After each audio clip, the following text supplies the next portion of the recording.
30 წუთია საქართველოში. თქვენ უყურებთ იმედის დღეს. მე ნანიკო არხაზარაძე. მე ნიკოლოზ სულუკიძე გახლავარ და მოდით ახლა ერთად ვნახოთ რა იქნება დღევანდელი იმედის დღეში.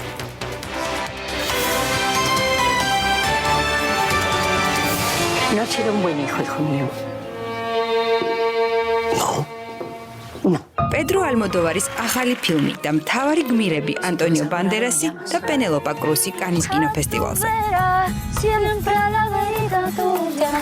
როგორ გრძნობ თავს? კარგად არ ამიშოვს. მიყვარხარ. რას ამბობენ კულუარებში? ვის აქვს ოქროს პალმის რტოს მოპოვების შანსი? ნახეთ მარიკა ბაკურაძის კანის დღიურები.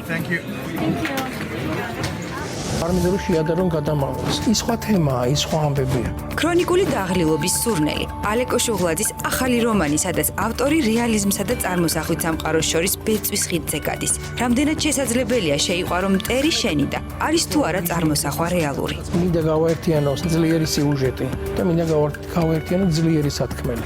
წიგნის მიმოხილვა იმედის დღეში. პირადი ნივთები იქნება პირადი ნივთების გარეშე.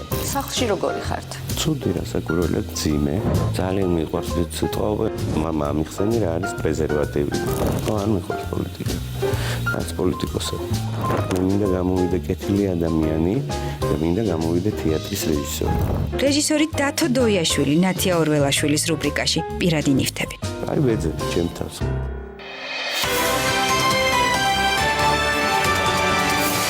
ეს იყო ჩვენი გადაცემის მთავარი თემები. იმედის დღეში ასევე ნახავთ. საერთო საქმე, რომელიც სულ უფრო მეტად ხდება პოპულარული. რას თავაზობს დავით ტვილდიანის სახელობის სამედიცინო უნივერსიტეტის საერთო კოლეჯი მსურველებს. ნახეთ იმედის დღეში. ქაჯანა გიორგი სააკაძე, დაგვიანებული სასიძო და კიდევ სხვა 14 ფილმის დამდგმელი მხატვარი. ერთ-ერთი მხატვარი დახლავთ ბატონი კოწო კვალიაშვილი. მისი უცნობი ნამუშევრების შესახებ და გამოფენის შესახებ იმედის დღეში გია. კიდევ ერთხელ მოგესალმებით, ეს იმედის დღეა. გრძელდება კანის 72 კინოფესტივალი და ჩვენ არ გაკლებთ ჩვენ რა ჩვენი კოლეგა მარიკა ბაკურაძე, რომელიც ნამდვილად კანში აღარ ეტევა, ყოველდღიურად გვაწვდის ქრონიკებს თუ რა და როგორ ხდება საფრანგეთის რივიერაზე. ამჯერად გუშინ დილას ველაპარაკე მარიკას, ის ძალიან ნერვიულობდა, იმიტომ რომ ის პირისპირ უნდა შეხვედროდა რეჟისორს, რომელიც მას ყველაზე მეტად უყვარს. ეს გახლავთ პედრო ალმოდოვარი. შეროთხოვე ფოტო გადაიღეო, შეგისრულა უკვე მეორედ. ნამდვილად ამ ფოტოს მაყურებელი ნახავს, ის როგორ ქაჩავს ტანისამოზე ბატონ პედროს, იმიტომ რომ ისინი ერთად კადრში კარგად მოხდნენ. მოკლედ გუშინ პედროსაც ძალიან უნდოდა, თუმცა რაღაცა კადრში ვერ ჩაეტია კარგად და ამიტომ ხან მარიკა ქაჩავდა აქედან, ხან პედრო იწეოდა იქიდან. მოკლედ შედგა მათი რაღაცნაირი შეხვედრა, მე იმეც ვიტოვებ, რომ ესპანურად მათ 1-2 წელი დადება სტყორცნეს ერთმანეთს. მოკლედ აქვე გეტყვით, რომ გუშინ გაიმართა სწორედ პედრო ალმოდოვარის ფილმის ჩვენება, ტკივილი და დიდება, სადაც თამაშობს ანტონიო ბანდერას და ჩემთვის ყველაზე ლამაზი ქალბატონი პლანეტაზე პენელოპა კრუსი. მოდი მოусმინოთ მარიკას, რას გვეტყვის, როგორ ჩაიარა გუშინდელმა დღემ და მერე გავაგრძელოთ გადაცემა. როდესაც პედრო ალმოდოვარის პრესკონფერენციაზე შესასვლელ რიგში ვიდექი, ერთ-ერთმა კინოკრიტიკოსმა ესეთი რამ მითხრა. პედროს განსაკუთრებით კარგი ფილმები მაშინ გამოზდის, როდესაც ქალებზე გვიყვება ამბებსო. ახლა კი არის განსაკუთრებული შემთხვევა, რადგან მან კაცზე მოგვიყვა და თან ფილმიც კარგი გამოვიდაო. არა და განსაკუთრებული ამბავი არის იმის გამო, რომ მან არა მხოლოდ ვიღაც კაცზე, არამედ საკუთარ თავზე მოგვიყვა.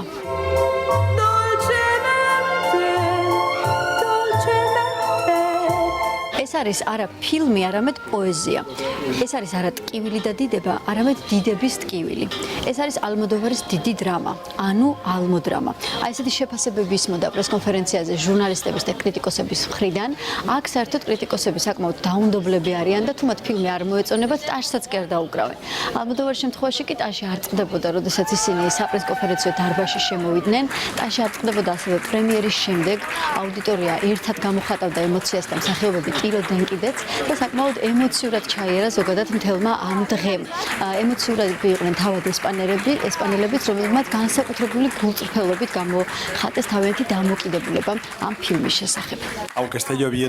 ძალიან ბედნიერი ვარ. ასეთი ბედნიერი წვიმიანი დღე არასდროს ყოფილა. გუშინ აუდიტორიამ ფილმი კარგად მიიღო. ჩემი ამბიცია ყოველთვის იყო მომეყოლა ამბები, ჩემი ხედვა მეჩვენებინა, რომელიც ზოგჯერ ძალიან სარისკოცაა. როცა ერთ ადამიანზე საუბრობ, სხვა ადამიანებსაც გულისხმობ მასში. ასე რომ ძალიან ფრთხილი უნდა იყო. ფილმი ტკივილი და დიდება მინდოდა მეთქვა, რომ ტკივილი ჩვენი თანდევია. დიდება კი არის ადგილი, სადაც ჩემი გმირი ცხოვრობს.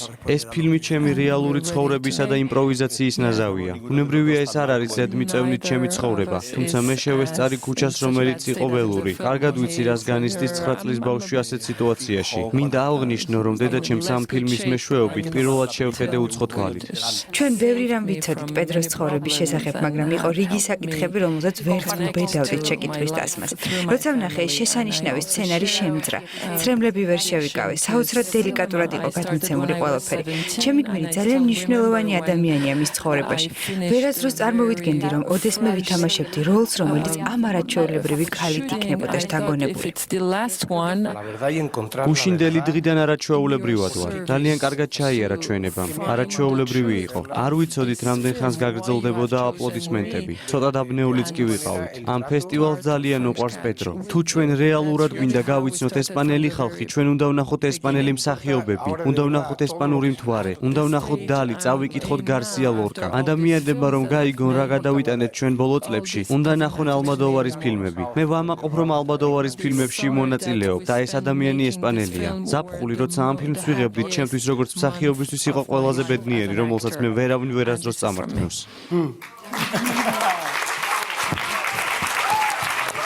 მოისმინეთ ალბათ როგორ ემოციურად ისაუბრა ანტონიო ბანდერასმა. ალმოდოვარს გვერდით ეჯდა თავისი ერთგული მსახიობები, ერთ მხარეს ანტონიო ბანდერასი, ხოლო მეორე მხარეს პენელოპე კრუსი, რომელიც მთავარ როლებს ასრულებენ ამ ფილმში. რაც შეეხება ბანდერას, ის არაერთხელ ყოფილა პედროს ფილმების მონაწილე. თუ გავიხსენებთ ადრინდელ ძველ სურათს სახელწოდებით დამაბი, შემდეგ იყო სურათი სახელწოდებით კანი, რომელშიც ვცხოვრობ და საბოლოოდ ყველაფერი მივიდა იქამდე, რომ ანტონიო ბანდერასმა უკვე თავად პედრო ალმოდოვარი განასახიერა. მისი იმიჯიც მოირგო, გარეგნულად ფილმში ის ძალიან გავს ალმოდოვარს და უნდა აღვნიშნოთ, რომ ეს იმიჯი მას ძალიან უხდება. უნდა აღვნიშნოთ, რა თქმა უნდა, მისი საშემსრულებლო ხელოვნება იმდენად მაღალ დონეზეა და სავარაუდოდ ეს არის ერთ-ერთი საუკეთესო როლი მის შემოქმედებაში და ამბობენ კიდეც, რომ ბანდერას ამ როლში უწინასწარმეტყველებენ ოქროს პალმის რტოს.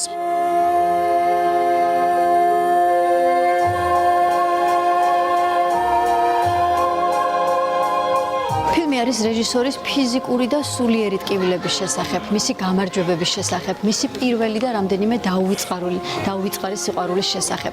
იმის შესახებ, თუ როგორ გადაარჩინა რეჟისორი თავად კინომ და რა თქმა უნდა დედის შესახებ. ზოგადად დედის პერსონაჟი ალმოდოვარის ცხოვრებაში არის უმნიშვნელოვანესი და ფილმშიც არის ერთი უმთავრესი სცენა, როდესაც ანტონიო ბანდერას ანუ ალმოდოვარს აქვს დიალოგი დედასთან და დედა ეუბნება მას, რომ არ გამოხვედი შენ კარგი შვილიო. შემდეგ უკვე პრესკონფერენციაზე გაირკვა, რომ ეს ფრაზა თავად ალმოდოვარმა მოიგონა და ჩასვა ფილმში, მაგრამ არ მოუგონია ის, რომ დედა მას ყოველთვის ეუბნებოდა, არ მოგიყვები ამბებს, რადგან არ მინდა შენს ფილმში მოხვედრაო. დედის როლი ეს უმნიშვნელოვანესი გადაწყვეტილება მან ანდო პენელოპე კრუს და ეს არც არის ალბათ გასაკვირი, იმიტომ რომ ამ მსახიობის შემოქმედება მთლიანად არის დამყარებული ალმოდოვარის ფილმებზე. თუ გავიხსენებთ კრუსის პირველ ფილმს, როდესაც ალმოდოვარმა ის გადაიღო, ეს იყო ფილმი სახელწოდებით ყველაფერი დედაჩემის შესახებ და მას შემდეგ მთელი მისი კარიერა ვითარდება პედროს ფილმების პარალელურად.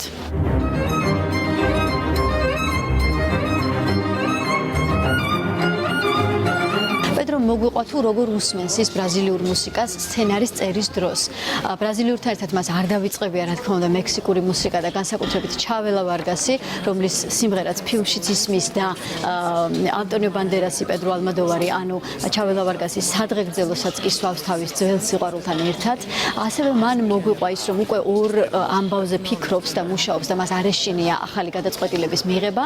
საერთო ჯამში იყო ნამდვილად ძალიან გულწრფელი პრესკონფერენცია და ამ გულწრფელობამ და სითბომ რაღაცნაირად ისეთი განწყობა შექმნა, რომ მეც აღარ მომერიდა ჩემი დამოკიდებულებების გამომჟღავნება რეჟისორის მიმართ. ფაქტობრივად ეს არის რეჟისორი, რომლის ფილმებზეც მე გავიზარდე და სულ მგონია ხოლმე, რომ ყველა მისი ფილმი და ყველა პერსონაჟი საბოლოო ჯამში ერთ დიდ და რაღაცნაირად დაუსრულებელ ამბავს ქმნის. ამიტომ, როდესაც ის შემოვიდა დარბაზში, მე თავიდანვე დაუძახე მას, რომ ძალიან მიყვარს ამ ჩემს დაძახებაზე პენელოპე კრუს გაეცინა, იმიტომ რომ ცოტა მოულოდნელი იყო ეს დაძახება. გაცილებით უფრო კონტაქტური აღმოჩნდა თავად ანტონიო ბანდერასი, რომელმაც თქვა, რომ საკმაოდ დაღლილი არის მგზავრობის და წითელი ხალიჩის ცერემონიალის შემდეგ. მან აქეთ მკითხა, თუ სადაური ვიყავი მე და არ დაიზარეს საბედნიეროდ მათ ავტოგრაფების გაცემა, ბანდერასის და პედრო ალმოდოვარის ავტოგრაფებიც მოვიპოვე. როგორ გრძნობ თავს? კარგად არ ამიშოვს. მიყვარხარ. ანტონიო, დაღლილი ხარ? დიახ, ცოტა. Poco cansado, sí, pero bien, muy contento. მე მგონია ეს თქვენი ერთ-ერთი საუკეთესო როლია. დიდი მადლობა. აი ესეთი არის ალმოდოვარის ახალი ფილმის ძირითადი მიმოხილვა. მე პირადად სიამოვნებით ვნახავდი მეორედ ამ ფილმს, ამიტომ ქართულ მაყურებელთან ერთად დაველოდები თუ როდის ჩამოიტანენ ტკივილს და დიდებას საქართველოში. ეს ფილმი უკვე დასახელდა ფესტივალის ერთ-ერთ ფავორიტად, თუმცა პროგრამა რა თქმა უნდა გრძელდება. კანში უკვე ჩამოსული არის კვენტინ ტარანტინო, რომელიც ჩვენ ვნახეთ კინოდარბაზში, ჩვენთან ერთად შემოვიდა ის ერთ-ერთ სეანსზე. ტარანტინოს და სხვა რეჟისორების ფილმებს რა თქმა უნდა ჟიური და მაყურებელი ელოდება და ვნახოთ თუ როგორ განვითარდება საფესტივალო მომდევნო დღეები. ტეკიერო მარიკა ბაკურაძე, მე ვიცოდი რომ შენ ყველაფერს შეძლებდი, დარწმუნებული ვიყავი, ასე ესპანური თუ იცი, აწი, მე მინდა რომ ყველა რეპორტაჟი რომელიც ჩვენ გადაცემაში იქნება, კონკრეტულად შენ ექსკლუზიურად ჩვენთვის ესპანურად მოამზადო. ტეკიერო ნიკოლოს. ტეკიერო მარიკას, რო ესეთი არაჩვეულებრივი სიუჟეტები და მართლა უყურებთ ყოველ წუთში რა ხდება კანში და მე მგონი აღარ დარჩა არტისტი, ვისაც მარიკასთან ფოტო არ აქვს და ვისაც არ აქვს, ისინი ცდილობენ რომ მარიკასთან გადაიღონ სელფი. მოკლედ ჩვენ უკვე ვისაუბრეთ კინოზე, სულ ცოტა ხანში მხატვრობაზე ვისაუბრეთ, მაგრამ მანამდე რასაკურველი არ უნდა გამოვტოვოთ ლიტერატურა. როდესაც ლიტერატურას ვახსენებთ, იქვე უნდა ვახსენოთ ჩვენ სტუდიაში მარიამ ჯანელიძე, რომელიც მოგვიყვება ახლა წიგნის ფესტივალის შესახებ, სპეციალურად იმ თარგმანებზე, იმ ახალ გამოცემებზე, რომელსაც ელოდება საზოგადოება და მარიკამ რა წაიკითხა და რას გაუწევს ახლა პროტექციას, ამას მოვისმენთ ჩვენ პირდაპირ ეთერში. მარიამ, მოგესალმებით. ნიკოლოს, მოგესალმები. მაისი ალბათ ლიტერატურულად ყველაზე დატვირთული თვეა, რადგან ამჯერადაც მიმდინარეობს თბილისის საერთაშორისო ლიტერატურული ფესტივალი 20-მდე უცხოელი ავტორი სტუმრობს საქართველოს და პარალელურად გამომცემლები ემზადებიან წიგნის საერთაშორისო ფესტივალისთვის, რომელიც 30 მაისს გაიხსნება. ეს საგაზაფხულო ფესტივალი ყოველთვის მნიშვნელოვანია, რადგან გამომცემლებს მთელი წლის განმავლობაში გამორჩეული წიგნები, თარგმანები თუ კრებულები ამ რამდენიმე დღისთვის აქვთ ხოლმე გადამალული. პირველი სიახლე, რომლითაც ჩვენი წარდგენების სერიას ხსნი არის ალეკო შუღლაძის ახალი რომანი ქრონიკული დაღლილობის სურნელი, რომელიც ჩვენ სტუდიაში გვაქვს. ავტორმა არ გადამალა ეს რომანი და მისი წაკითხვა უკვე შესაძლებელია. ეს არის რომანი, რომელიც რეალურსა და წარმოსახვით სამყაროს შორის ბეწვის ხიდზე გადის. წიგნში მოთხრობილი ამბები ერთგვარად აბსურდის ზღვარზეა, ქალაქი სადაც მოქმედება ვითარდება, სრულ ისტერიაშია და მკითხველი ხდება გამომძიებელი, რათა გაიგოს პერსონაჟების ცხოვრებაში რა ხდება რეალურად და რა არის მათი წარმოსახვით შექმნილი. რამდენიმე კითხვა ჩნდება, რომელიც რომანის მთავარი მესიჯებია, ესენია შეიძლება თუ არა რომ წარმოსახვა იყოს რეალური, შეიძლება თუ არა რომ შეიყვარო მტერი, შენი და რამდენად შეუძლიათ ადამიანებს ღმერთის გაოცება. ამ წიგნის კითხვისას პირადად მე რამდენიმე სხვა ავტორი გამახსენდა და ჩამოვთვლი, მათ შორის არიან კაფკა, მარკესი, დოსტოევსკი და ასევე გომბროვიჩი, რადგან გომბროვიჩის რომანში პორნოგრაფია დასასრული არის ძალიან მოულოდნელი, შთამბეჭდავი და ისეთი რომ შეიძლება მთელ რომანსაც კი უდრიდეს ავტორისეული ეს გადაწყვეტა. ალეკო შუღლაძის შემთხვევაშიც მისი ახალი რომანის დასასრული დაუჯერებელი შეიძლება მოგვეჩვენოს. ძალიან საინტერესო დიალოგები შეგხვდებათ ამ ტექსტში და მე განზრახ არ ვამბობ არაფერს თავად შინაარსზე, რადგან ავტორს არ სურს ამაზე საუბარი. ალეკო შუღლაძემ მკითხველის დიდი ნაწილისთვის ცნობილი და საყვარელი რომანით გადამალვა გახდა, რომლისთვისაც მან საბას პრემიაც აიღო. როგორც თავად ამბობს, მისი სურვილია რომ გამოსცეს ტრილოგია, სადაც პირველი წიგნი სწორედ გადამალვა იქნება, მეორე ქრონიკული დაღლილობის სურნელი, მესამეს შესახებ კი ჯერ ზუსტად არაფერი ვიცით. 15 წლის განმავლობაში მას არ ჰქონდა გამოქვეყნებული ახალი ტექსტები, ახლა კი ეს დაბრუნება ნამდვილად შეიძლება ვთქვათ, რომ არის დიდი დაბრუნება, რადგან მცირე ხანში ჩვენს თაროებზე მისი მეორე წიგნიც გამოჩნდა. ჩვენ მასთან ინტერვიუ ჩავწერეთ, მოусმინოთ ალეკოს ინტერვიუს წერილობაზე და ახალი წიგნის შესახებ. წერალი როგორ არის? ბევრი რაღაცა უნდა გაითვალისწინოს, ყველა თვითონ უნდა იყოს, პატარა ბავშვის თვითონ უნდა იყოს, მოხუცის თვითონ უნდა იყოს, ხო? უნდა შევიდეს ყველა მდგომარეობაში ისე როგორ დაწერს. მაინდა-მაინც აი ყოველდღიურობის აღწერა და ეს რაღაცები მე არ მომწონს. ნუ რატო უნდა ახსენო, ვერ ხვდები ისეც ყოველდღიურობაში ვარ. ხელოვნება რაღაც სხვა არის საჭირო. რადგან სიუჟეტი იმედნაკლებად ჯერჯერობით მეხერხება, ამიტომ მინდა გავაერთიანო ძლიერი სიუჟეტი და მინდა გავაერთიანო ძლიერი სათქმელი. ქრონიკული დაღლილობის სურნელი. თემა ამ რომანზე სამუშაო, აი ეს თემა მე წამომივიდა იუნგის ერთ-ერთ ნაშრომს კითხულობდი, წარმოსახვაზე იყო საუბარი. და შეიძლება აი ესე ვთქვათ რა, აი ალბათ კარგი ფორმულირება იქნება თუ ესე ვიტყვით რომ თუ წარმოსახვა რეალურია თუ არა. მაგრამ თუ ვიღაცა იფიქრებს, რომ მე დამნაშავე ვარ, თავისი წარმოსახვით ადგება და მომკლავს. ესე ამბობს იუნგი, არ მოკლავს ვიღაცა სხვას, ხო? რა გამოვა?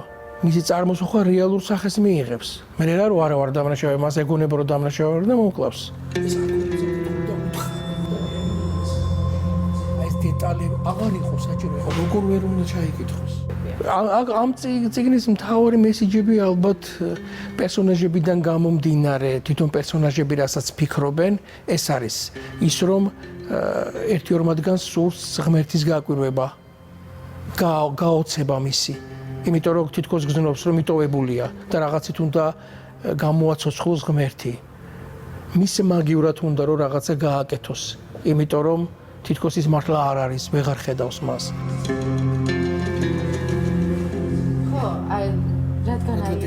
მტრის შეყვარება შესაძლებელია თუ არა მტრის შეყვარება. აი ესეთი რამდენიმე მესიჯია, ერთს ვერ ვიტყვი. მე მინდოდა რომ მეჩვენებინა და გავაგრძელებ ამ კუთხით საუბარს. შესაძლებელია თუ არა სამხრეთელმა ადამიანებმა, ქართველებმა, ან ორმა რუსმა, ან ვიღაცებმა ესე ისაუბრონ. მე ქართველები ალაპარაკდებიან, მე შეიძლება კავკასიელები ალაპარაკდნენ ესე, იმიტომ რომ ჩვენ შევეჩვით, თქოს ისინი არ საუბრობენ. ან ნარკომანები უნდა იყვნენ, ან მოჩხუბრები, ან რაღაცები და რაღაც ფაქტების გადმოცემით მე ვფიქრობ ეს კარგი კაცია თუ ცუდი კაცია და ხელიდან წასულია თუ არა. თვითონ მსჯელობა სად არის ავტორი, რომელიც უნდა ჩანდეს. ამიტომ ჩემთვის ეს არის ძალიან მნიშვნელოვანი. ეს წიგნი არის ძალიან მნიშვნელოვანი გარდამტეხი ჩემთვის. იმიტომ არის ეს გარდამტეხი, რომ მე მინდა ესეთი მსჯელობით და ესეთი კუთხით წავიდე. აი ესეთი როგორც ძმები კარამაზოვები საუბრობენ. მე ვფიქრობ ეს სხვა ტიპის კითხველისთვის იქნება. სხვა ტიპის კითხველისთვის კითხველი თუ არ გამიგრძელდება, იმასაც ვიტყვი, რომ გადამალვის დროსაც ძალიან ჩუმად იყო პირველი პერიოდი. ხანდახან ვერ ხვდებიან ხოლმე, თავის აზრის გამოთქმის ეშინიათ. ძალიან ხშირად. შემდეგ ძალიან ესეთი უცნაურობა იყო. შემდეგ აიტაცეს და უკვე სკოლის მოწაფეებით წერენ და მეუბნებიან, რომ ეს კარგია. ძალიან უცნაურია. შესაბამისად, არ ვიცი როგორ მოხდება მისი ატაცება, მოხდება არ მოხდება, მაგრამ მე ვიცი, რომ იგივე მკითხველისთვის არის, მაგრამ ამავე დროს ცოტა გაფართოვდება აუდიტორია. სამსარა იყო 2001-2002-ში გამოსული. იქაც ესეთი მინდოდა რომ ესეთი რაღაც ბეწვის ხიце გამევლო. იმის გამო, კარგად იყო აწყობილი, მაგრამ იმის გამო რომ ხალხს თემა, აი ეს თემის მომენტი რაღაცნაირად არ მოსწონდა, თქვეს რომ მაშინ თქვეს, რომ ეს იცი რა სუსტი ნაწარმოებია ესე თქვეს სამსარაზე. ეს ალბათ შენი ყველაზე სუსტი ნაწარმოებია, თითქოს ბევრი მქონოდა იმ მომენტისთვის რა. და შესაბამისად რაღაცნაირად ამან იმოქმედა. და ისეთი პერიოდიც იყო 2000 წელი წარმოვიდგინეთ, წიგნის მაღაზიებიც კი არ იყო. შესაბამისად მე მეც წავედი, აღარ ვწერდი და შესაბამისად ეს რომანი მეგონა რომ დაიკარგა. რაც იმდროში აღმოჩნდა, გავიდა წლები 20-30 წელი მე ხომ ხვდებიან ადამიანები, რომლებიც მეუბნებიან რომ სამსარა არის მათი საყვარელი რომანი. ყველა ნამუშევარი სადღაც მუშაობს რა. ხო და ამიტომ ხანდახან ისე მგონია, თუდად ნუ გამიგებთ, ხანდახან ისე მგონია, რომ და არ სტრაბახში ჩამომართვათ, ალბათ წერილისთვის შეიძლება ეს გადამრჩენი ფიქრებიც იყოს რაღაცნაირად, რომ ხანდახან წერე რაღაცას, რომელიც ეხლა არ ესმით, იქნებ მერე გაიგონ. არ მინდა რომ შეადარონ გადამალვას რა. სხვა რამეა. ის სხვა რამეა, აი რომელიც ჯობს, როგორც კი იწყება, იმიტომ რომ უკვე იყო რაღაცა მცდელობები, რომ დავუშვათ ეთქვათ, რომ ეს ძალიან კარგია, მაგრამ ის და რა, მაგრამ ის სხვა თემაა, ის სხვა ამბებია. ამ რომანის წაკითხვის შემდეგ მე კიდევ ერთხელ დავწმუნდი, რომ წარმოსახვა შეიძლება იყოს რეალური, უფრო ზუსტად გახდეს რეალური. აქვე კიდევ ერთი ავტორი გამახსენდა, სამეცნიერო ფანტასტიკის დედად აღიარებული ურსულა ლე გუინი, რომელიც წერდა, რომ ჭეშმარიტება წარმოსახვის საკითხია. ასე რომ იმისთვის რომ ვიმსჯელოთ წარმოსახვის რეალურობაზე, იუნგთან და ურსულასთან ერთად ალეკოც გვეხმარება. ასე რომ წიგნის ფესტივალზე არ გამოტოვოთ ალეკო შუღლაძის ახალი რომანი, ჩვენ კი ახალი წიგნების წარდგენას მომდევნო დღეებში გავაგრძელებთ. დიდი მადლობა მარიამს, მართლა საინტერესო ჩართვა ქონდა და ჩვენ ახლა შემდეგი თემით ვაგრძელებთ გადაცემას. მხატვარი, რომლის შემოქმედებაც გარკვეულად დაკარგულიც იყო, რადგან მან თავის მოგზალებულობით და იმ ტრაგიკული შემთხვევით, რომ მისი ყველა ნამუშევარი ერთ დღეს გაქრა და დაიკარგა, გაქრა საზოგადოებისთვისაც, თუმცა მას არაერთ ფილმზე უმუშავია ქართულ კინემატოგრაფში, დაწყებული ქაჯანა და გიორგი სააკაძით, დამთავრებული დაგვიანებული საზიძოთი და სხვა მრავალით. საუბარი არის კოწო კვალიაშვილზე, კონსტანტინე კვალიაშვილზე, რომლის გამოფენა ჩვენაც შაბათს გაიმართა და მოდით ახლა ხელახლა გავიცნოთ ეს განსაკუთრებული ხელოვანი.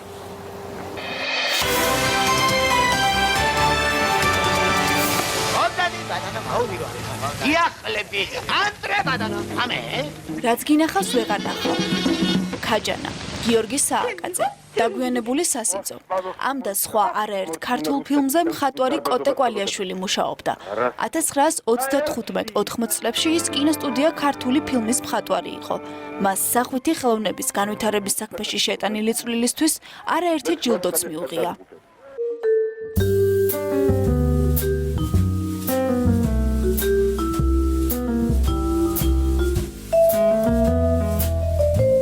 მხატვარი, რომელიც ფლობდა დიდ უნარს, რეალისტურად გადმოეცა შინაგანი სამყარო. კოტე კვალიაშვილის ნახატებმა არაერთ მნახველს დაუტოვა ეს განცდა. ის 17 პოპულარული ქართული ფილმისა და 70-მდე თეატრალური დადგმის მხატვარი იყო. მის ამ გამოფენას შვილმა, მარიკა კვალიაშვილმა დაბრუნება დაარქვა. ასე კიდევ ერთხელ მიეცა საზოგადოებას მისი შემოქმედების ერთ სივრცეში ნახვის საშუალება და თავად შემოქმედის გახსენება. თვითონ იყო დახვეწილი პიროვნება, მოგზალებული, მოწიწებული, ნიჭიერი, არაჩვეულებრივი ხატვასთან ერთად მუსიკოსი იყო არაჩვეულებრივი, უკრავდა ბრწყინვალედ, მღეროდა ბრწყინვალედ და არა ისე სხვათა შორის, არამედ ძალიან ნიჭიერად, ძალიან დიდი გემოვნებით და იყო გულთბილი, გულჩვილი, წარმატებული თავის ნიჭიერებით. რამდენად ყვიროდა მისი სახელი, ეს არ ყოფილა არასოდეს, იმიტომ რომ თვითონ უკან იხევდა ყოველთვის. გრავირების მეთოდით შესრულებული პორტრეტები, გრაფიკული ნამუშევრები, დიდი სიზუსტით შეზავებული კოსტუმების ფერი და ფაქტურა. ყველაფერი, რაც გამოფენაზე იყო წარმოდგენილი, მუზეუმებს და კერძო კოლექციებს ეკუთვნის. ავტორის 400 ნამუშევარი მისი უკანასკნელი გამოფენის შემდეგ დღემდე დაკარგულია. ჩვენ შევძელით შეგვეგროვებინა 200-მდე ნამუშევარი, ეს გახლავთ ფერწერა, გრაფიკა, თეატრში და კინოში შესრულებული სცენოგრაფიული ნამუშევრები და ასევე კოსტიუმების არაჩვეულებრივი ესკიზები. მე ვფიქრობ, მის ნამუშევრებში ძალიან კარგად ჟღერს მუსიკაც, იმიტომ რომ როგორც საგაზეთო სტატიებში ამოვიკითხე, მას ქართულ შიშკინსაც ეძახდნენ. არაჩვეულებრივი პეიზაჟების ავტორია, პორტრეტების სამწუხაროდ დაკარგულია პორტრეტების სერია, რომელიც ვერ აღმოვაჩინეთ ჩვენ. ეს არის ისტორია, ერთ-ერთი შესანიშნავი ხატვის ისტორია. ფაქიზის სულისკაცი ყოფილა ეს ძალიან. ეხლა თეატრალური ესკიზები, არაჩვეული ეტიუდები, ჩანახატები, მრავალმხრივი ყოფილა ეს ხატვარი. როგორი მონდომებითა, როგორი განცდებითაა გაკეთებული. აქ ყველა ნამუშევარი არის ძალიან სერიოზული. ძალიან სერიოზული და ეს წასული ეტაპია. აი, როდესაც გაკეთებული, მაგრამ არ შეიძლება რომ ამას ადამიანმა ისე ჩაუაროს. ძალიან დიდი სტაბილიზება მოახდინა ჩემს. აღმოჩენებით სავსე გამოფენაზე კოტე იგივე კოწო კვალიაშვილის დაბრუნება შედგა. ასე წერდნენ საქართველოს დამსახურებული მხატვრის საღამოზე შთაბეჭდილებების წიგნში.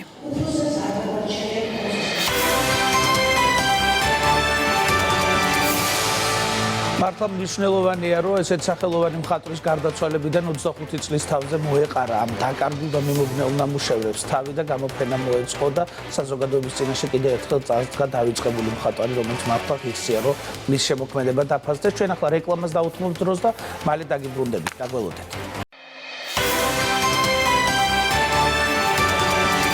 პირდაპირ ეთერში აღგზელებს მუშაობას და პროფესიული განათლება, რასაკვირველია პრიორიტეტულია ყველასთვის, ჩვენთვისაც და სწორედ ამ მიმართულებით ვიწყებთ ახლა საუბარს. პროფესიული განათლების ეროვნული ჯილდოზე 2019-ზე ცხადდება კონკურსი.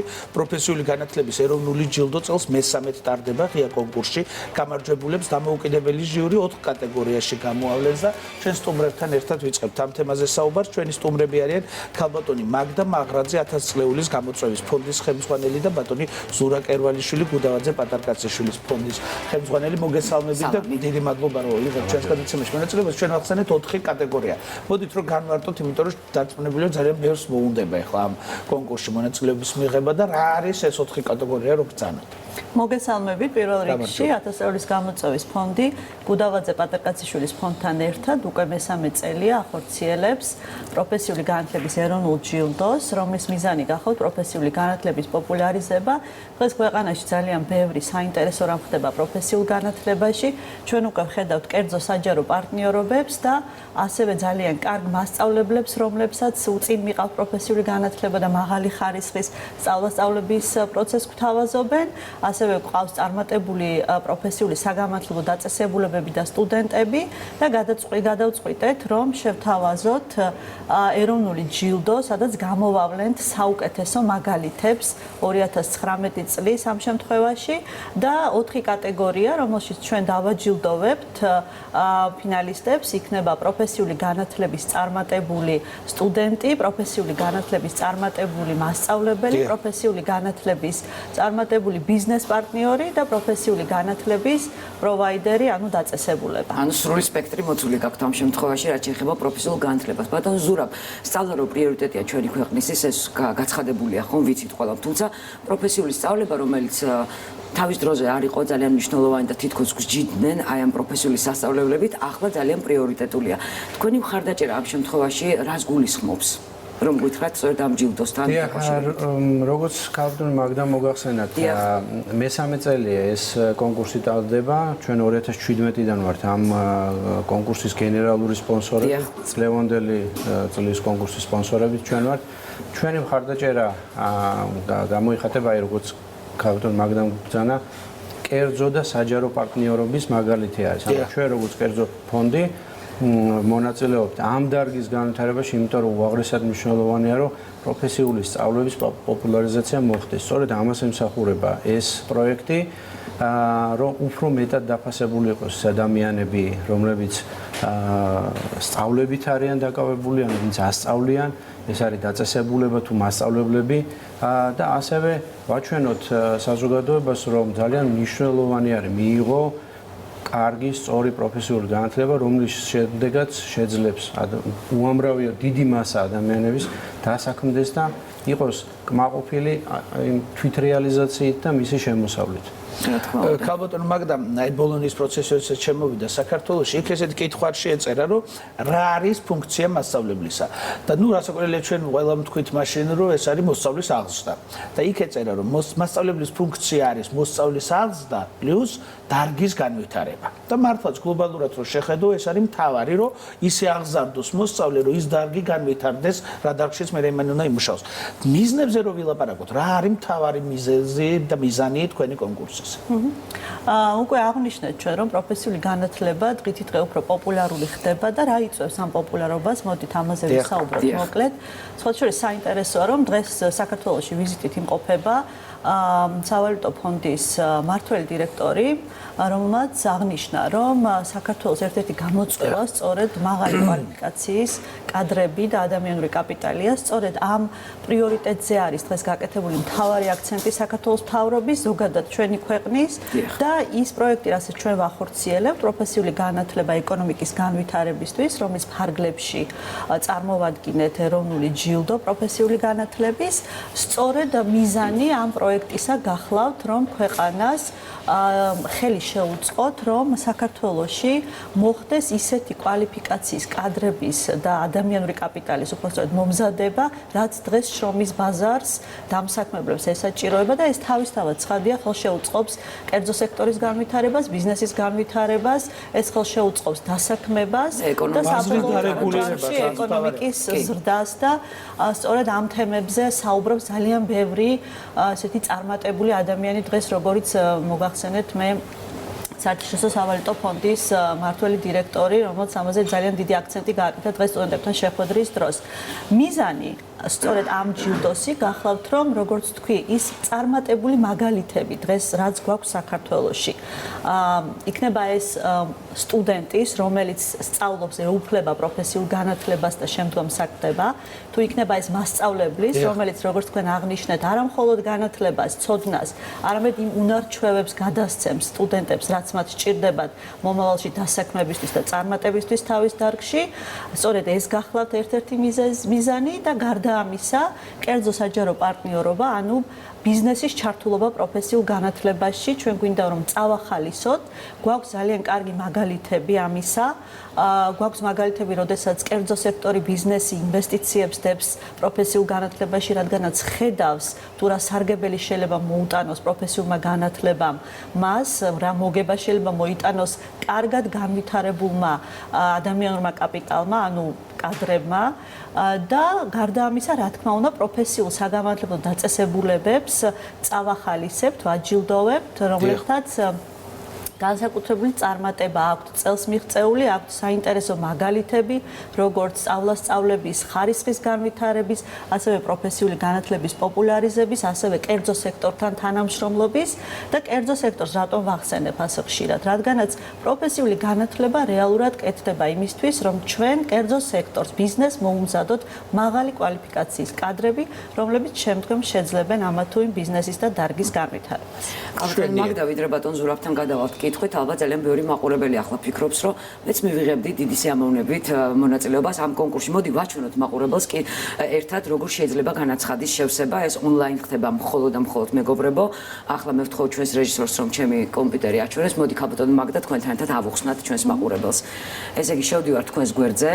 დიახ, award.tv.ge არის ესეთი სპეციალური ვებსაიტი შექმნილი და 2019 წლის 5 ივლისამდე ივსება აპლიკაციები 4 კატეგორია გახლავთ, როგორც უკვე ვთქვით და 4-ვე კატეგორიაში არის ცალკე მოცემული როგორც კრიტერიუმები, რის მიხედვით შეიძლება მონაწილეობის მიღება კონკურსში, ასევე აპლიკაცია, რომელსაც შეავსებს დაინტერესებული პირი თუ ორგანიზაცია და შემდგომ უკვე მოხდება შემდეგ ეტაპზე აპლიკაციების განხილვა, დამოუკიდებელი ჟიური ყავს, რომელიც აფასებს აპლიკაციებს და წელს შემოდგომაზე უკვე გამოვავლენთ და დავაჯილდოვებთ 4 კატეგორიაში გამარჯვებულ ფინალისტს. მაშასე ჩვენმა მაყურებელმა ნახა ონლაინ პლატფორმა, სადაც თქვენ შეგიძლიათ განაცხადი გააკეთოთ, არც თუ ისე მარტივია, კითხვები რამდენიმე, ასე რომ მოგიწევთ პატარა დროის გამოყოფა იმისათვის, რომ თქვენი განაცხადი იყოს სრულყოფილი. მაშასე www.tv.ge აი სწორედ აქ შეგიძლიათ ფორმის შევსება. ბატონ ზურაბ, როცა რაღაც საგანმანათლებლო პროექტებზე არის ხოლმე საუბარი, მასწავლებლების ეროვნული ჯილდოთი დაწყებული, თუნდაც ამ პროექტით დამთავრებული, რომელზეც ვსაუბრობთ, ძალიან ხშირად აღნიშნავენ, რომ თქვენი ფონდი არის მხარდამჭერი და რაც ჩემი აზრით ძალიან მნიშვნელოვანია, რომ თქვენთვის განათლება არის პრიორიტეტული, იმიტომ რომ წინააღმდეგ შემთხვევაში სხვა ყველა ნაბიჯი არაფრის მომცემი არ იქნება. როგორ ფიქრობთ, აი რა შედეგის მომტანი შეიძლება იყოს ესეთი კონკურსები და რა ახალისების საფუძველი იქნება უკვე შემდგომი ინტერესისათვის ამ ადამიანებში. დიახ, ჩვენი ფონდი მართლაც არის საგანმანათლებლო ფონდი, ესე შეიძლება ითქვას და ყველა იმ საინტერესო და კარგ წამოწყებას, რაც ამ დარგში არის ჩვენ სიამოვნებით უჯერთ მხარს. რაც შეეხება ამ კონკურსს, მე მახსენდება ჩვენ გამოცხადების დროს გამოვიდა შაშანდელი გამარჯვებული კოლეჯის დირექტორი ხალხური ნონა უდუშაური და მან აღნიშნა, რომ აი თავდაპირველად თუ სკეპტიკურად უყურებდიო ეს ყველაფერი რას მოიტანს, იქნება თუ არა ობიექტური, სამართლიანი. მე ძალიან დიდხანს მოუნდიო ამის შევსებასო და თანდათან აღმოვაჩინეო, რომ ძალიან ბევრი რაღაცა, რაც გამიკეთებია, აი რაღაც ამ ყველაფერს თავი ერთად მოუყარეო და ბედნიერი იყო, რომ ეს დაფასდა მისი შრომა. ზუსტად აი ამ კონკურსის მიზანიც ეს არის, რომ აი ეს ბევრი რაღაცა კარგი რაც კეთდება, თითქოს არ ჩანს, რომ აი ეს ყველაფერი გამოვიდეს ნახონ მათმა კოლეგებმა და ზოგადად საზოგადოებამ და ეს დაფასდეს. და გახდეს გადამდები. გეთანხმებით მსურველად. აქ ვეტყვი, რომ დღეს საქართველოში 150-ზე მეტი პროფესიის შესწავლა შეგიძლიათ, თუ გაქვთ სურვილი, თავისუფლად შეგიძლიათ დაიწყოთ. დიდი მადლობა მობრძანებისთვის, დარწმუნებული ვარ, რომ თქვენი ჯილდო მართლაც მოტივაცია იქნება შემდგომში ჩვენი ქვეყნის განვითარებისთვის. რეკლამის დროა, რეკლამის შემდეგ ასევე მნიშვნელოვან თემაზე ვისაუბრებთ. EX-ის ჰოსპიტალებმა მემორანდუმი დადეს ისრაელის წამყვან პროფესორთა ასოციაციას, სწორედ მათთან ერთად დაგიბრუნდებით დაგვალიტეთ.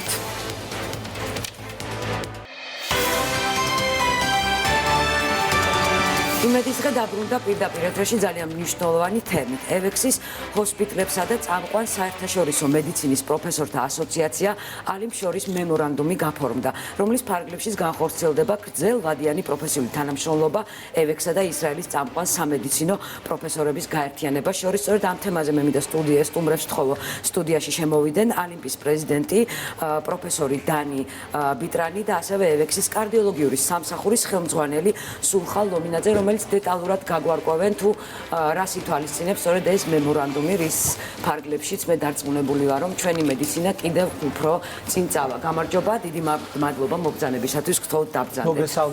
მოგესალმებით. კიდევ ერთხელ დიდი მადლობა მობრძანებისთვის. ბატონო სულხან, მოდი დავიწყოთ თქვენით.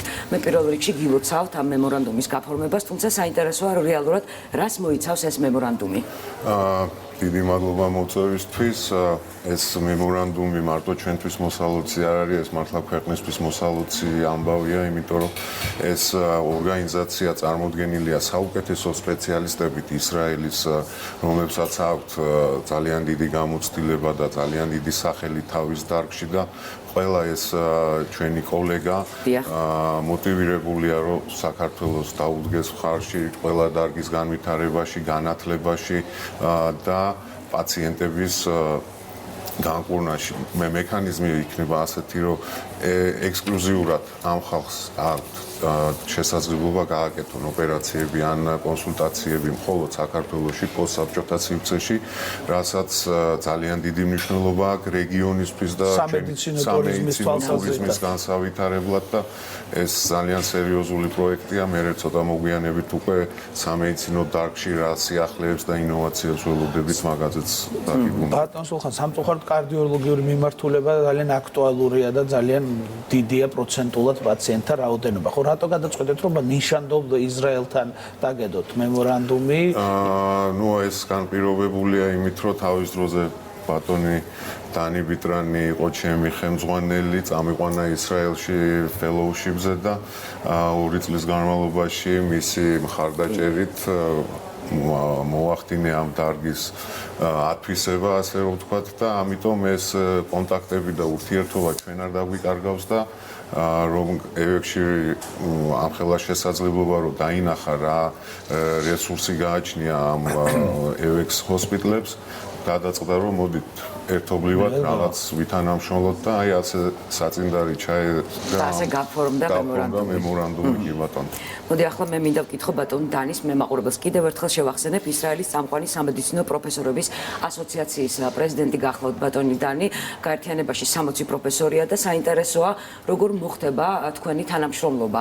თქვენ მუდმივად აქ იქნებით ჩვენთან ევექსის ჰოსპიტლებში თუ მოხდება ჩვენი თანამშრომლების თქვენთან წაყვანა და იქ მათთან ერთად მუშაობა? Well, first of all, let me say that I would be delighted to be again in Georgia. I've been here many times and მიყვარს საქართველო, ძალიან ბევრჯერ ვარ აქ ნამყოფი და ქვეყანასთან ძალიან ბევრი მაკავშირებს ქართულ ხალხთან ნამდვილად შესანიშნავია თქვენი ქვეყანა. Just watching that medical მას შემდეგ რაც სამედიცინო ტურიზმი განვითარდა ისრაელში, კიდევ უფრო პრობლემური ხდება ეს საკითხი, იმიტომ რომ არ არის ეს ხელმისაწვდომი სამწუხაროდ მოსახლეობისთვის, მათ არ შეუძლიათ გადაიხადონ სამედიცინო მომსახურების ფასები ისრაელში. შესაბამისად, იმის გამო, რომ ისრაელში მედიცინა არის ძალიან კარგად განვითარებული და მოთხოვნა არის ძალიან მაღალი სამედიცინო მომსახურებაზე, ჩვენ მოვიფიქრეთ ესეთი გადაწყვეტა ამ პრობლემის. პაციენტების ჩამოსვლის ნაცვლად ისრაელში ჩვენ გადავწყვეტეთ, რომ ელიტარული სამედიცინო პროფესიონალები, პროფესორები ჩამოვლენ ქვეყანაში და მომსახურებას გაუწევენ მოსახლეობას ადგილზე. შეიძლება ამან მოიცვას ძალიან დიდი რაოდენობით მოსახლეობა, ეს არის რუსეთი, უკრაინა, ცენტრალური აზია და სხვა ქვეყნები. და როგორც სულხანი იცნობს, რა თქმა უნდა, ქვეყნის ლოკაციას საქართველოს აქვს იდეალური ადგილი გეოგრაფიულად იმისათვის, რომ ჰქონდეს ასეთი რეგიონალური ცენტრის როლი. ამიტომ გადავწყვეტეთ, რომ ეს იდეა გაგვეხორციელებინა და პარტნიორად ავარჩიეთ ევექს ჰოსპიტალსი, რადგან ჩვენი აზრით ძალიან მაღალი ხარისხის მომსახურებას გაწევენ ისინი. და შესაბამისად ისრაელსა და საქართველოს შორის ეს იქნება ძალიან მნიშვნელოვანი ურთიერთთანამშრომლობა და ექიმები ჩამოვლენ და პროცედურებს შეასრულებენ აქ.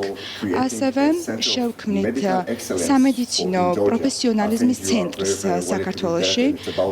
ეს ნამდვილად დროა ამისათვის, რომ საქართველო რუკაზე გაჩნდეს სამედიცინო ტურიზმის რუკაზე გაჩნდეს და ძალიან მაღალი ხარისხის მედიცინა განვითარდეს არა მხოლოდ საქართველოში მცხოვრებ ხალხისთვის, ასევე სხვა ქვეყნების მოსახლეობისთვის, რომლებიც ჩამოვლენ და მიიღებენ მკურნალობას საქართველოში. ასევე რუსულად მოსაუბრე პოპულაცია მოსახლეობაც ყავთ ქვეყანაში და ესეც მნიშვნელოვანია, რომ შეიძლება ჩამოსვლა მეზობელი ქვეყნებიდან საქართველოშიც.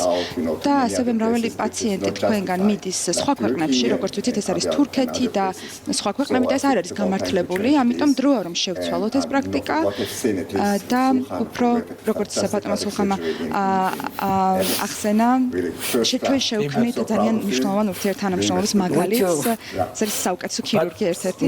მადლობა ბატონ სულხან.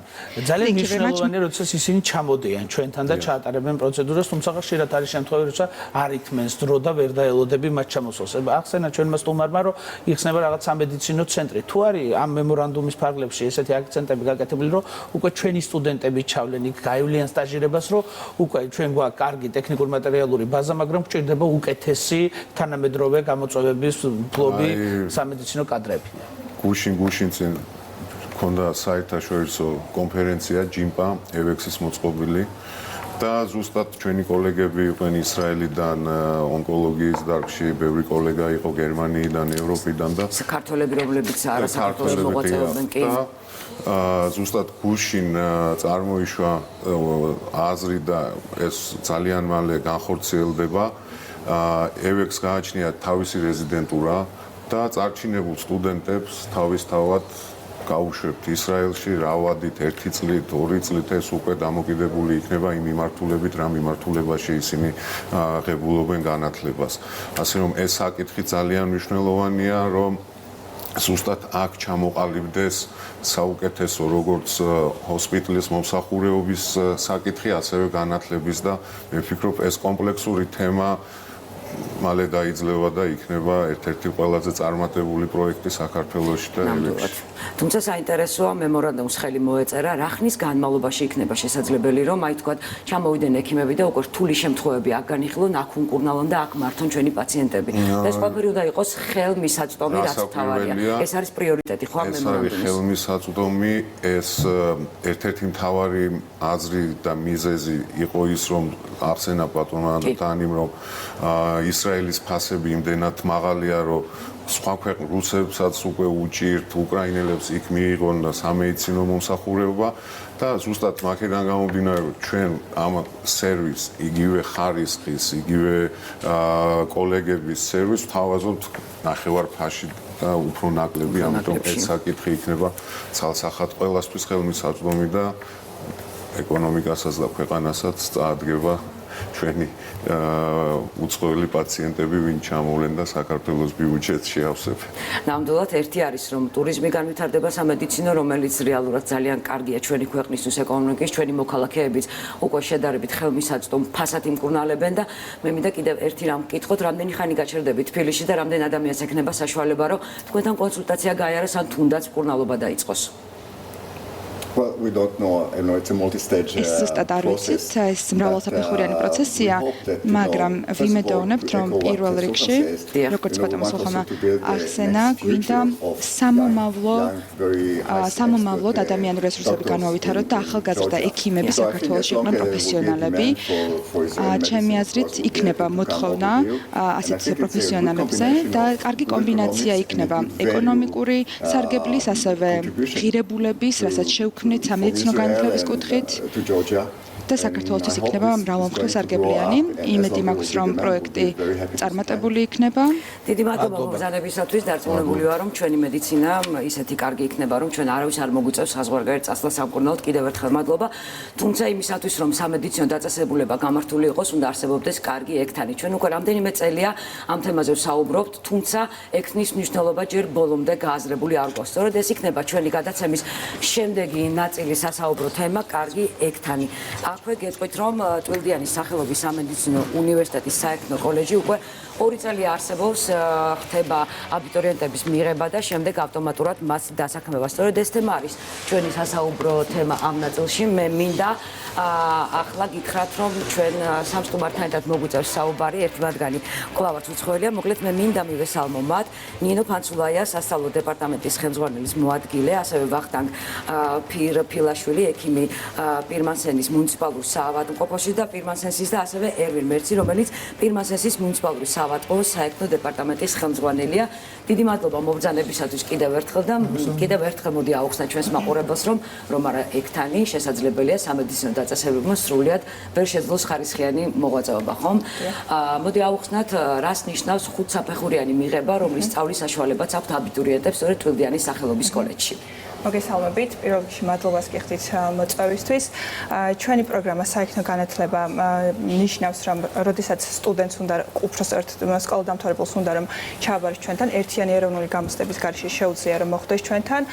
სწავლის ხანგრძლივობა გახლავთ 3 წელი, ამ 3 წლის განმავლობაში წელიწადნახევარი არიან კოლეჯში, ან თეორიულ სწავლებას იღებენ, ხოლო წელიწადნახევრის შემდეგ ისინი პრაქტიკებზე მიდიან კლინიკაში და უშუალოდ იმყარებენ იმუნარჩევებს, რაც თეორიულ ნაწილმა. ანუ ჩაბარება არაფერს არ უწევს აბიტურიენტს, მას თუ არ სჭირდება უმაღლესი განათლება, რაღაც უნარები ალბათ სჭირდება, ხო? დიახ, ანუ ჩვენთან მისაღები გამოცდები გახლავთ ანატომიას და მათემატიკაში, ოღონდ ძალიან მინიმალურ დონეზე არის, რომ მე ვუყავ თქვათ უფრო კონკრეტულად და ძალიან დეტალურად ჩვენთან ვასწავლოთ და ნებისმიერ სურვილს სისხლის არ უნდა ეშინოდეს და გული არ უნდა მისდიოდეს. მე მინდა ბატონ ერვინს დაუსვა შემდეგი შეკითხვა, ძალიან მნიშვნელოვანია რომ განსაზღვროთ თვითონ ექთნის ფუნქცია სამედიცინო procesში, რაც აუცილებელია შედეგისათვის.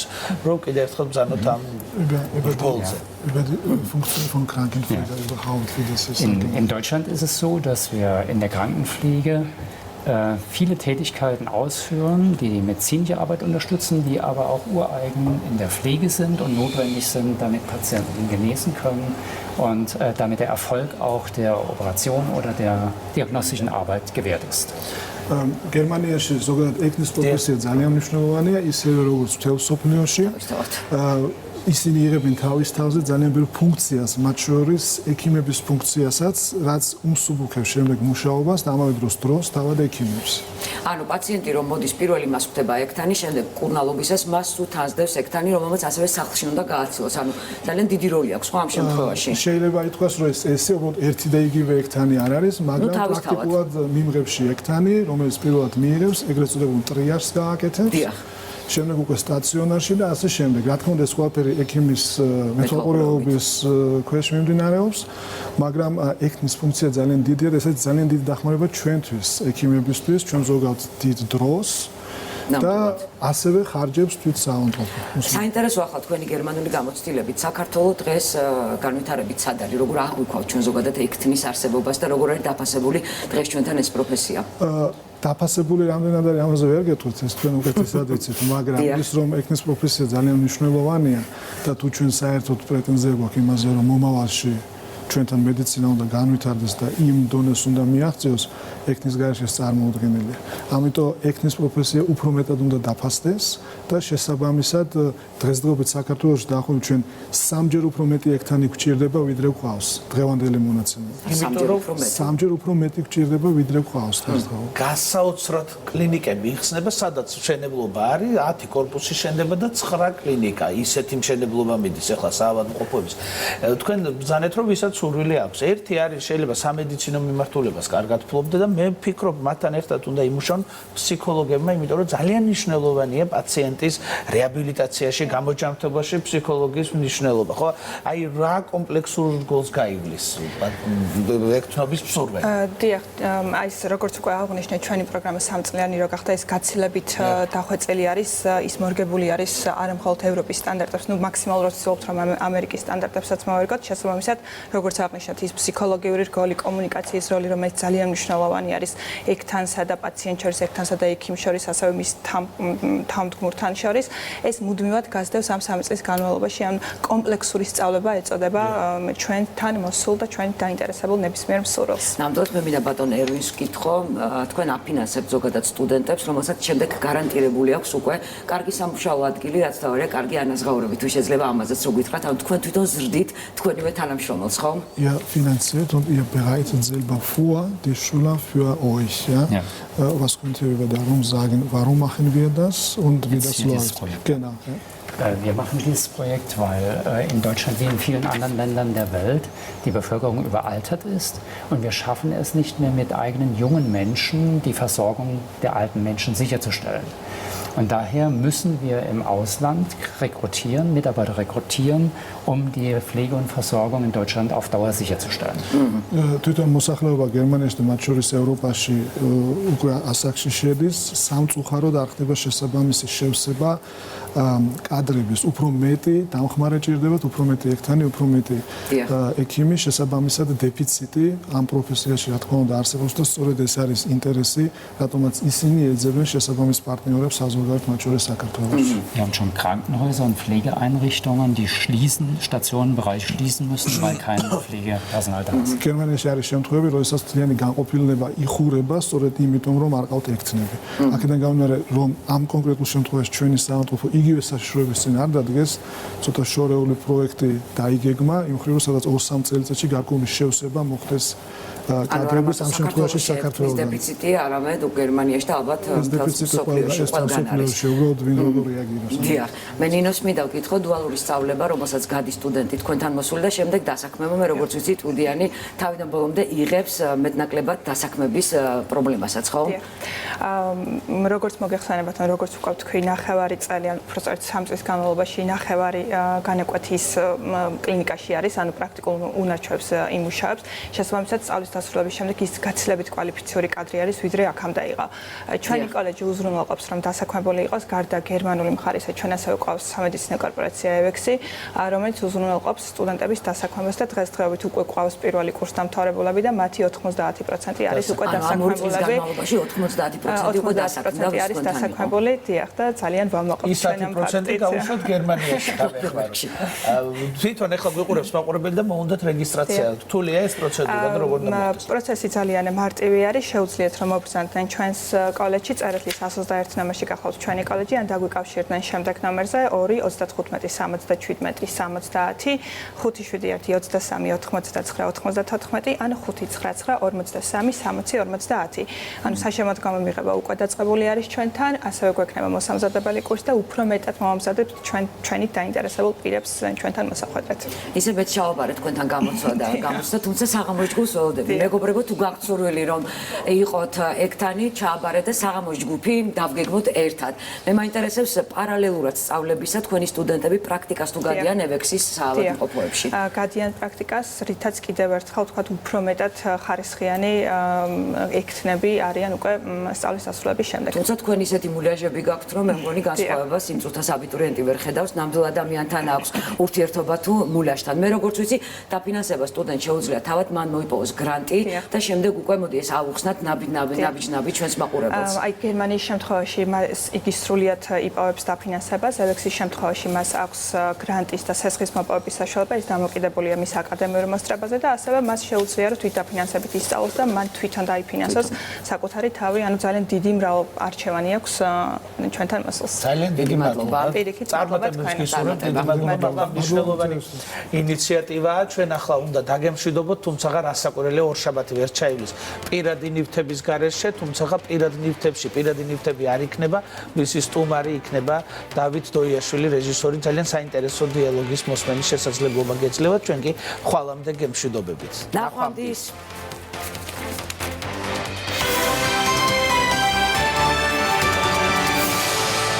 რამდენი ჩვენგანი გაყვა იმ პროფესიას, რომელზეც ბავშვობაში ოცნებობდა? ალბათ ბევრი არა. დღეს თავის ამბებს მოგვიყვება ის ადამიანი, რომელსაც მესამე კლასიდან უნდოდა არა კოსმონავტობა, არა სკოლის დირექტორობა, არა პოლიციელობა თუ მილიციელობა, არამედ კონკრეტულად თეატრის რეჟისორობა. დათო დოიაშვილი. პროფესია დრამის რეჟისორი. ასაკი 48 წლის. მეუღლე ქეთი ენდელაძე. შვილები ანა, თემო, დარია. ჰობი თეატრი.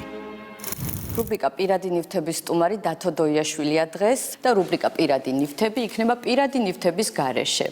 გამარჯობა ბატონო დათო. გამარჯობა. დღესდღეობით დავიწყე ფიქრი რა ნივთებია ის, რაც ჩემი ყოველდღიურობას რაც შეადგენს. და მივხვდი ეს არის სიგარეტი. სამწუხაროდ ვარ დამოკიდებული სიგარეტზე. აღმოჩნდა რომ 6 თვეა ეს არის სათვალე და აუცილებელია რომ მედოს საფულე. და რასაკვირველია ტელეფონი მობილური, რომელიც უნდა ჩართული იყოს ინტერნეტთან. სათვალე გიხდებათ. მადლობა. ტელეფონს რაც შეეხება, თქვენ მუშაობთ ახლა სპექტაკლზე თამაში. რომელიც არის ცნობილი ფილმის იდეალური უცნობების რიმეიკი. ადამიანების ნაკლოვანებები ძალიან მკაფიო ჩანს ფილმი მაქვს ნანახი ჯერჯერობით. ეს არის თქვენთვის საინტერესო თემა ზოგადად. მე ვერ ყოფ ადამიანებს ესე ნაკლოვანებებად და თქვა დადებითებად. მარტო ესე არ იყოფა ჩემთვის, იმიტომ რომ მგონია რომ ყველა ნაკლოვანი თვისება, რაც კი დედამიწაზე არსებობს, მევე მაქვს. და მე ყოველთვის უფრო მაინტერესებს სიტუაციები, სადაც ადამიანები თვითონვე აღმოაჩენენ, რომ თურმე რაღაცა თვისება ქონიათ. მე მგონია ეს პიესა სწორედ ამაზეა. სიმართლე გითხრა, ეს მხოლოდ იყო ჩემი იდეა. მოვიტანე ეს პიესა, მე მივეცი გურანდა იაშვილს და გურანდა დაიწყო ამაზე მუშაობა. სასიყვარულო სამკუთხედებია სულ იმ სპექტაკლში. თქვენთვის რა არის სასიყვარულო სამკუთხედი? ყველანაირი სამკუთხედი, ოთხკუთხედი, მართკუთხედი, ორგია, ყველაფერი ეს არის ცხოვრებისეული გამოცდილება. ბავშვი რომ იყავით, გეტყობოდათ რომ რაღაცა რეჟისორობისკენ მიისწრაფოდით ან საბავშვო სპექტაკლებს თუ დგამდით ეზოშეს ფარდას რო გააფარებდნენ ხოლმე და არა, არ ვდგავდი საბავშვო სპექტაკლებს, სიმართლე გითხრათ, უბრალოდ ბავშვობიდან ძალიან მკაფიოდ ვიცოდი, რომ მინდოდა თეატრის რეჟისორობა და არაფერი სხვა. ჩვენი პირველი მასწავლებელი ვინც იყო, მან დაგვაწერინა რაღაცა თემასავით, რა, სადაც ერთი წინადადება მქონდა დაწერილი, რომ მე მინდა გამოვიდე კეთილი ადამიანი და მინდა გამოვიდე თეატრის რეჟისორი. ხო და აი თეატრის რეჟისორი კი გამოვედი და კეთილი ადამიანი არ ვიცი რამდენად და რა ვიცი. როგორი ბავშვი იყავით, ისე ცელქი იყავით? ცელქიც, ცნობის მოყარეც, მაინც და მაინც ახლა რომ გითხრათ, მიყვარდა სწავლა, არ მიყვარდა, არა მიყვარდა მუსიკა მაგალითად, თუმცა მუსიკის გაკვეთილებზეც არ დავდიოდი, არა? თქვენი ბავშვობის მუსიკა რა არის? ბებია ჩემის ღიღინი. რომელიც მე არ მიმღეროდა ესე იავნანს, მაგრამ თუმცა დადიოდა ხოლმე, სულ ღიღინებდა და ეს რაღაცა ისე მახსოვს, ეს მომწონდა ძალიან. მკაფიო მოგონება ყველაზე ბავშვობის. ყველაზე მკაფიო მოგონება, რომელიც მახსოვს, ეს არის დედა ჩემი იყო აფხაზეთიდან, ჩემი დედულეთი არის აფხაზეთი და ძალიან მიყვარდა იქ ჩასვლა. სახლი იყო ძალიან დიდი, იყო მანდარინების ბაღში და დედაჩემს ყავდა 5 და-ძმა. ყველანი ერთად ვიყავით და თვითონ ეს მანდარინის სუნი და მე ალბათ გამომყვა კიდეც, იმიტომ რომ ძალიან მინდოდა მე თვითონაც რომ 5 შვილი მყოლოდა. ძალიან მინდოდა, უბრალოდ მინდოდა მყოლოდა 4 შვილი და მე ერთი ამეყვანა. ხო და ეს სამზე მივედი ხო და თუ ჩემი ცოლი გადაწყვეტავს რომ შესაძლებელია რომ მე-4-ს ყავდეს, არ მინდა რომ დავაძალო, მაშინ ჩათვალეთ რომ ავიხდენ იმ ოცნებას, რომელიც ბავშვობიდან მაქვს. თქვენ ყავთ ერთი თინეიჯერი შვილი, ერთი 20 წლის გოგონა და პატარა ყვავილივით დარია გოგო. ეხა გულწრფელად მითხარით, მამობა რასაც ქვია, ზუსტად რომელ შულზე აღიქვით? მესამეზე, რასაკვირველია. მესამეზე.